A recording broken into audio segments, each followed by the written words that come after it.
सास और बहू की ताल्लुक। जब माँ ने अपनी बेटी की ऐसी तरबियत की कि सास दंग रह गई।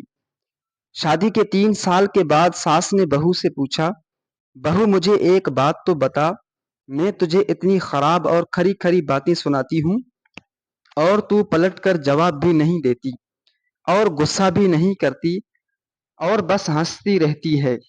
बहू को तो जैसे सुनाने को कहानी मिल गई। कहने लगे, अम्मा जी आपको एक बात सुनाती हूँ।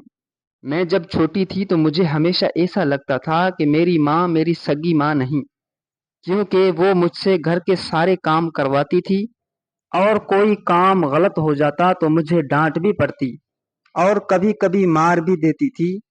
लेकिन माँ थी वो मेरी, मुझे उनसे डर भी लगता था और मैंने उनसे कभी गुस्सा नहीं किया। यहाँ तक कि मैं कॉलेज से थकी हुई वापस आती तो आते ही कुछ देर आराम के बाद मुझे काम करने होते थे। फिर जब मेरी भाभियां आईं तब तो जैसे मेरे काम ज्यादा ही बढ़ गए। होना तो चाहिए था कि बहू आए तो सारी जिम्मेदारियां उस जाती हैं, लेकिन मेरी अम्मी ने फिर भी मुझसे सारा काम करवाया और कभी भी भाभियों को नहीं डांटा, बल्कि उनके काम भी मुझे कहती थी कि कर दो खैर है। फिर क्या होता है, उनका ये एक जुमला हमेशा मुझे याद रहता है। वो कहती थी, खैर है बेटी, अगले घर जाकर तुझे मुश्किल नहीं होगी। और मैं इस जुमले से चिढ़ गई थी।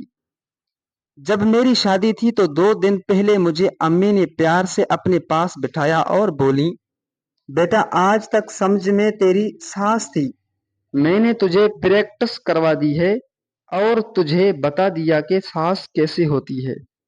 अब आज से मैं तेरी माँ हूँ। अब तेरी शादी हो रही है तो बेटा जब तुम्हारी सास तुम्हें कुछ कहे तो समझना कि जैसे मैं कहती थी वैसे ही तेरी माँ तुझे डांट रही है। बस यही बात थी कि मुझे आपकी बातें बुरी नहीं लगती, क्योंकि मेरी अम्मी ने मुझे प्रैक्टिस करवा के भेजा है। और अम्मा जी आपने तो कभी इतना डांटा ही नहीं जितना अम्मी डांटती थी। तोबा तोबा। बहू हंसती हुई किचन में चली गई और सास सोचती रही कि क्या वाकई बेटियों की तरबियत ऐसी करनी चाहिए। रब ताला तमाम बहन बेटियों की नसीब अच्छे फरमाए। आमीन।